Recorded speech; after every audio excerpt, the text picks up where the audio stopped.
Haleluya, puji Tuhan, salam damai sejahtera di dalam cinta kasih daripada Bapa kita Tuhan Yesus Kristus.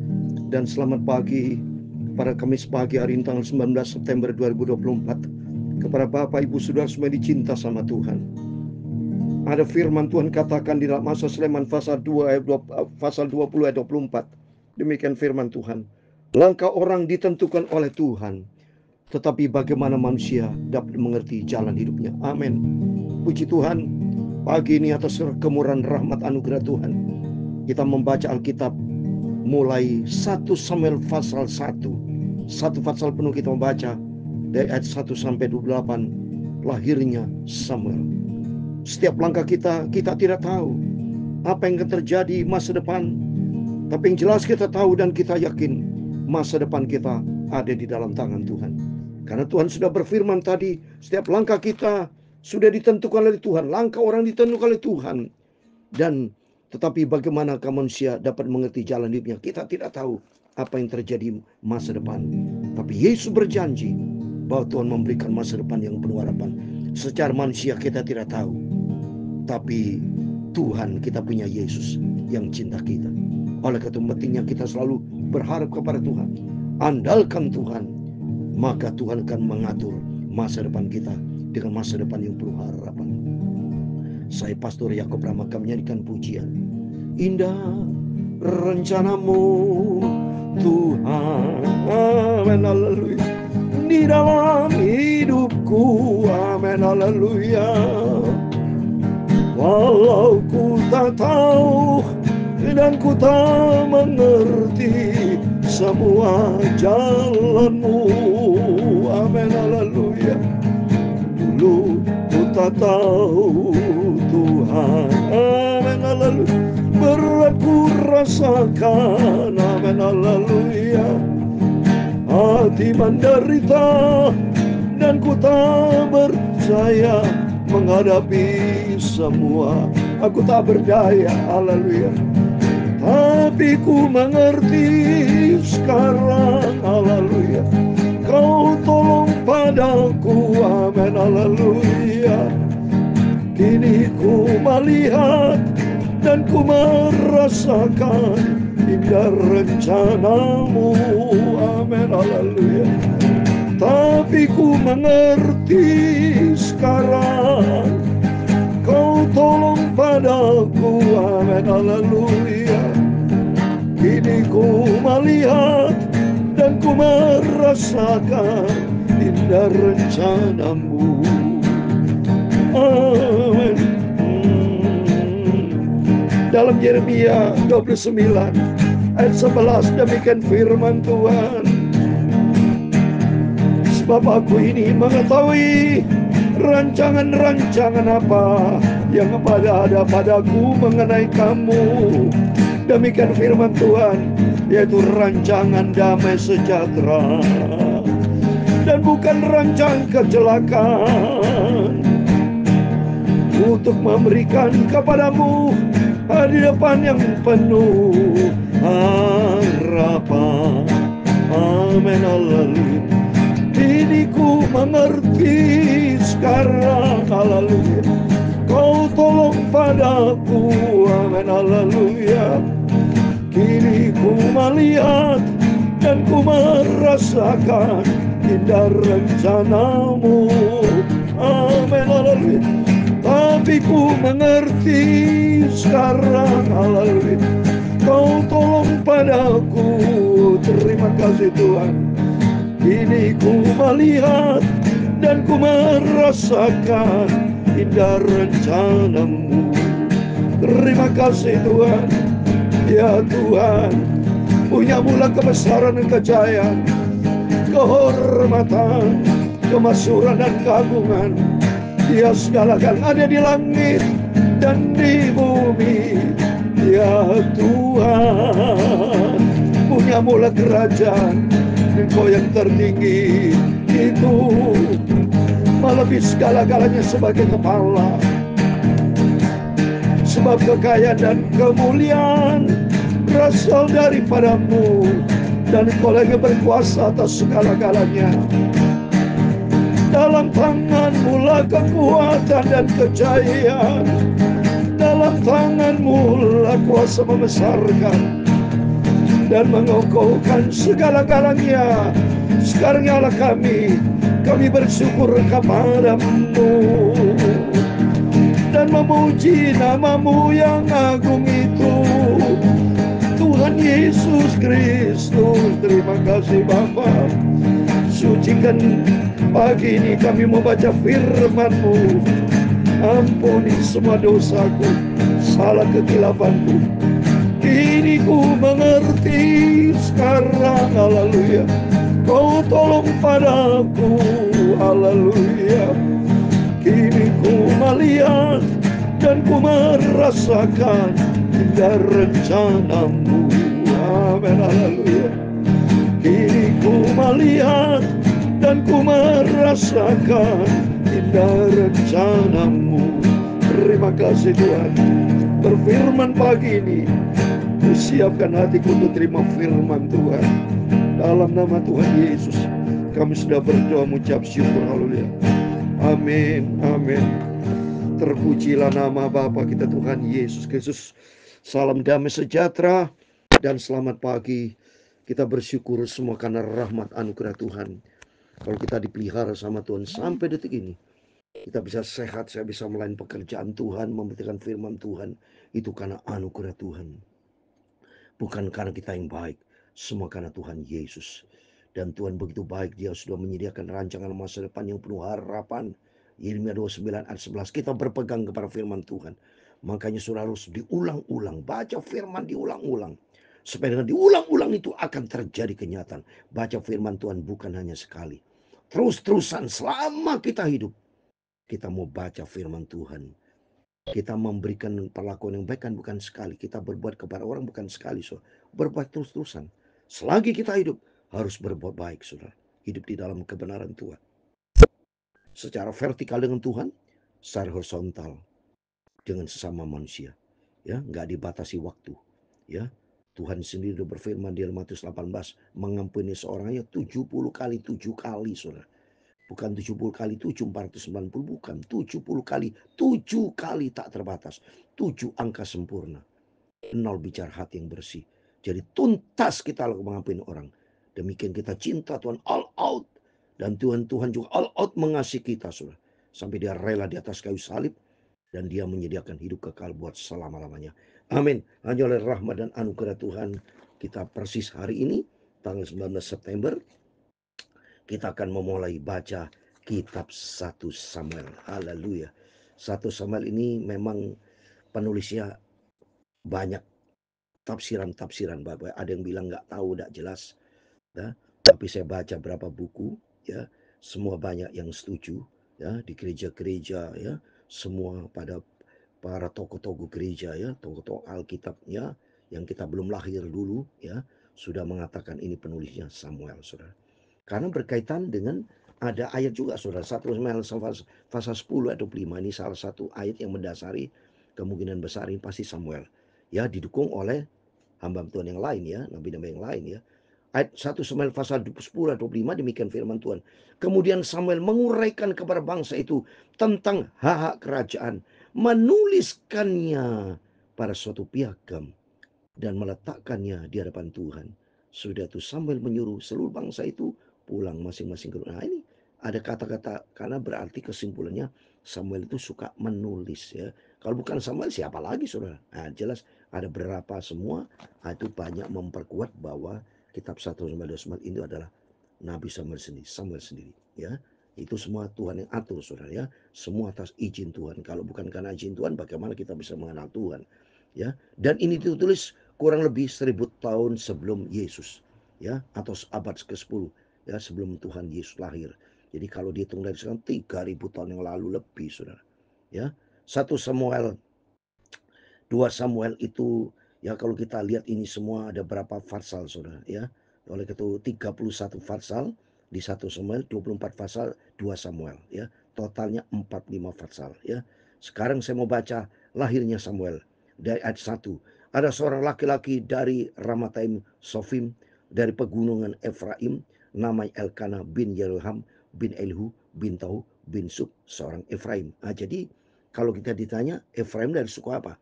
Samuel. Samuel ini dari suku Efraim. Ini orang tuanya. Ya, kita baca berikutnya. Orang ini mempunyai 2 istri. Yang seorang bernama Hana dan yang lain bernama Penina. Penina mempunyai anak, tapi Hana tidak. Nah, ini zaman dulu, zaman kuno. Memang banyak manusia-manusia itu melanggar firman. Yaitu apa? Banyak istri, 2 istri. Ya, Daud juga istrinya berapa? Yang terbanyak itu Salomo, 700 istri, 300 kundi. Tapi itu di luar, artinya di luar izin Tuhan, saudara.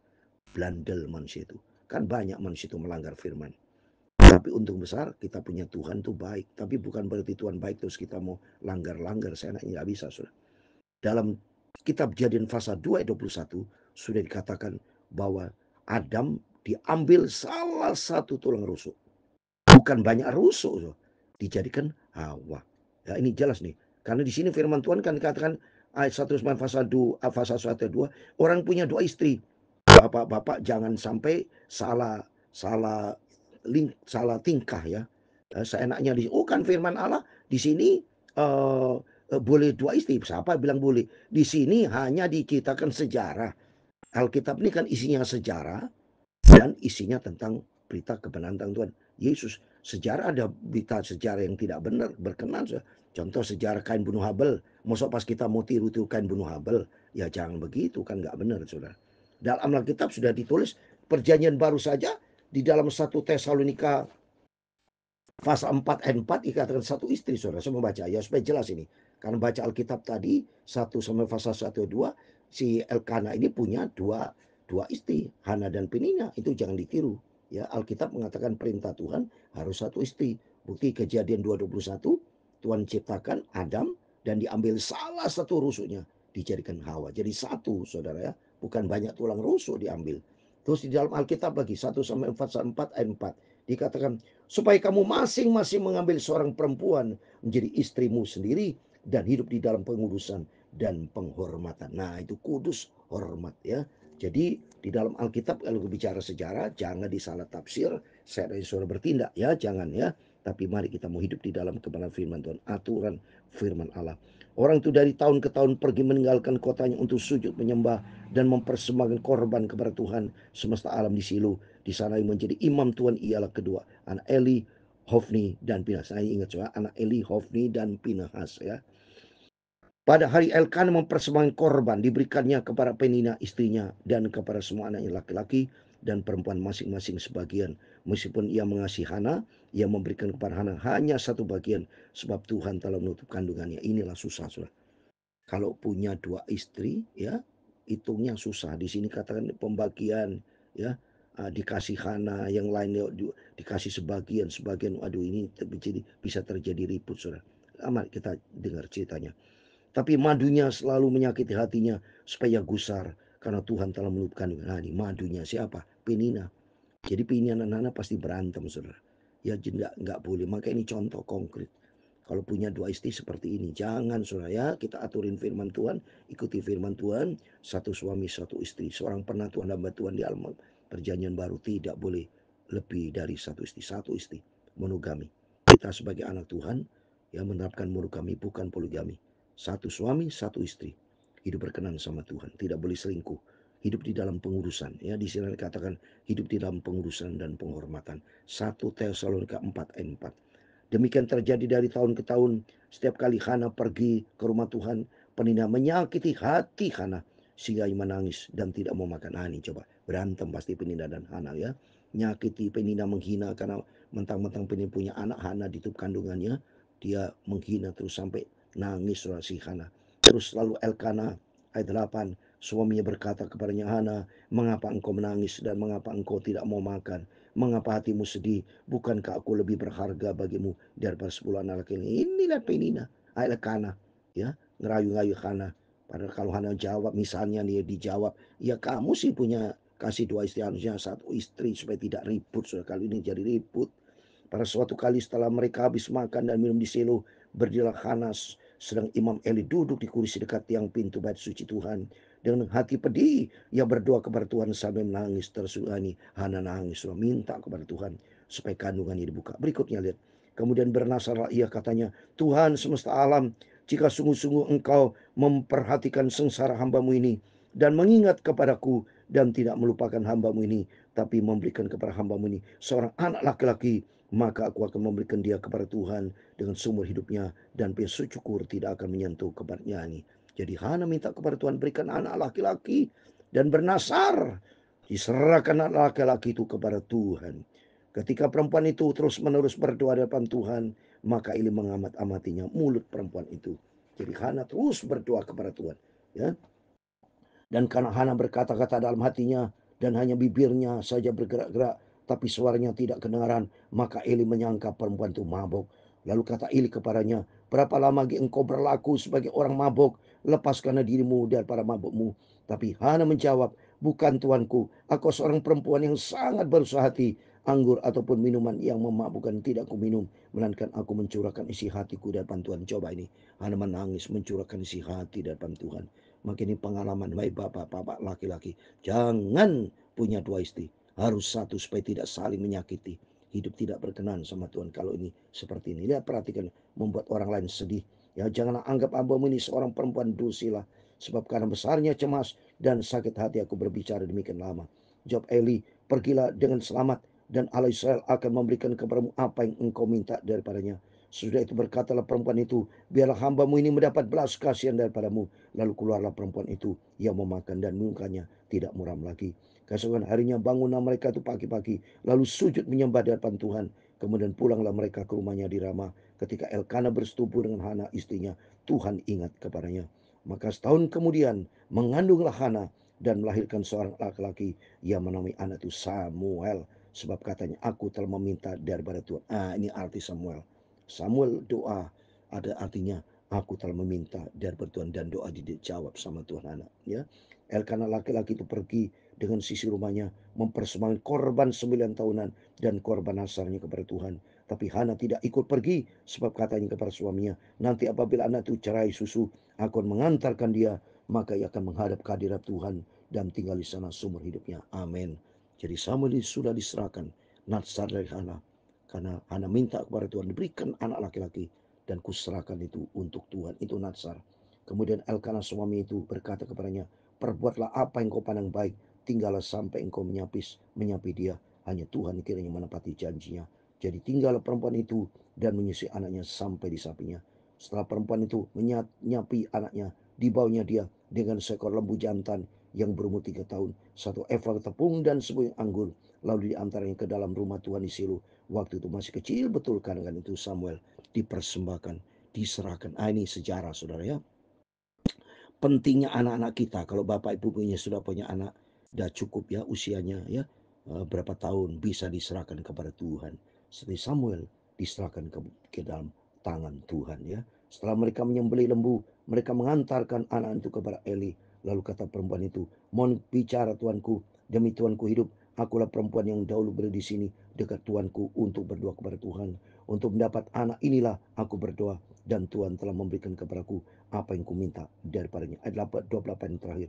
Maka aku pun menyerahkannya kepada Tuhan. Semua hidupnya terserah ia kiranya kepada Tuhan. Lalu sujudlah mereka di sana menyembah kepada Tuhan. Ini sejarah dari anak-anak diserahkan di dalam tangan Tuhan. Karena anak-anak semua adalah milik Tuhan. Di sini kita belajar yang pertama, mari supaya kita hidup berkenan sama Tuhan, ya. Jangan neko-neko, jangan bertindak di luar kebenaran firman Tuhan, ya. Buktinya Elkana ini punya 2 istri, itu sebetulnya tidak sesuai dengan standarnya Tuhan. Aturan Tuhan satu-satu. Tapi buktinya banyak manusia melanggar. Seperti contoh, Hawa sudah diperintahkan Tuhan, jangan makan buah baik dan jahat. Itu kan larangan Tuhan. Tapi kenyataan dimakan oleh Hawa. Tapi kalau dimakan sama Hawa, tertulis amal kitab, bukan berarti kita harus melanggar dosa. Itu jangan salah begitu, saudara, ya. Tuhan sudah melarang, jangan itu dimakan. Kalau kau makan, mati. Termasuk Tuhan perintahkan satu suami, satu istri.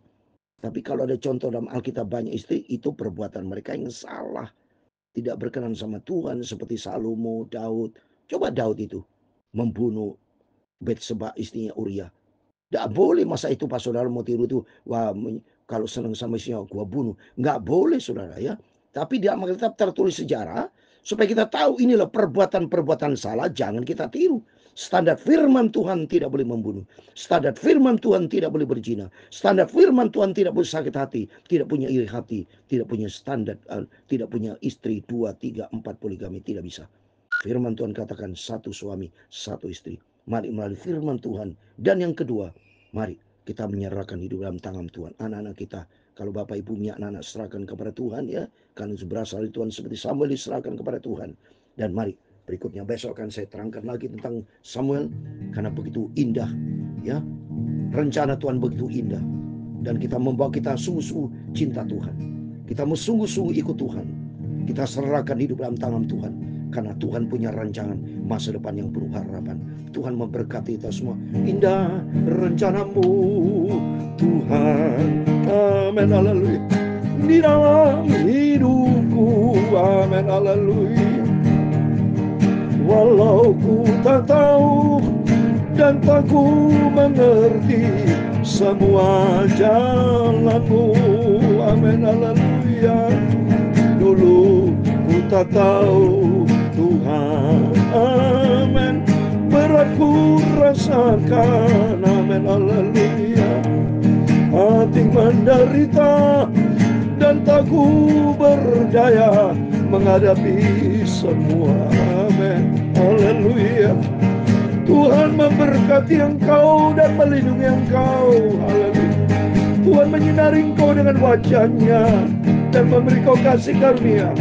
Tuhan menghadapkan wajah-Nya kepadamu dan memberi engkau damai sejahtera. Bapa kami di surga, dikuduskanlah nama-Mu, haleluya. Datanglah kerajaan-Mu, jadilah kehendak-Mu di bumi seperti di surga. Berikan kami pada hari ini makanan kami secukupnya, dan ampunilah kami akan kesalahan kami, seperti kami juga mengampuni orang bersalah kepada kami. Dan jangan membawa kami ke dalam pencobaan, tetapi lepaskanlah kami daripada yang jahat, karena Engkau-lah yang punya kerajaan dan kuasa dan kemuliaan sampai selama-lamanya. Amin. Tuhan memberkati kita semua. Selamat pagi. Sebelum Bapak Ibu beraktivitas, mari berjaga dan berdoa. Serahkan semua ke dalam tangan Tuhan. Seperti Hana, baru itu menghadapi pergumulan, dia berdoa, dia menangis terus menerus, tidak pernah berhenti. Di sini contoh konkret doa orang benar dengan sangat yakin, itu besar kuasanya. Langsung Tuhan respon, karena mereka berhari-hari terus dia minta sama Tuhan, nangis. Dan akhirnya pada suatu saat Tuhan mendengar doanya. Demikian kehidupan kita, apapun pergumulan Bapak Ibu, percaya Tuhan tidak pernah tinggalkan kita. Karena kita berharga, kita mulia, oleh karena Tuhan Yesus mengasihi kita. Amin. Selamat pagi. Tuhan bersama kita. Tuhan Yesus memberkati kita semua. Amin. Haleluya. Puji Tuhan.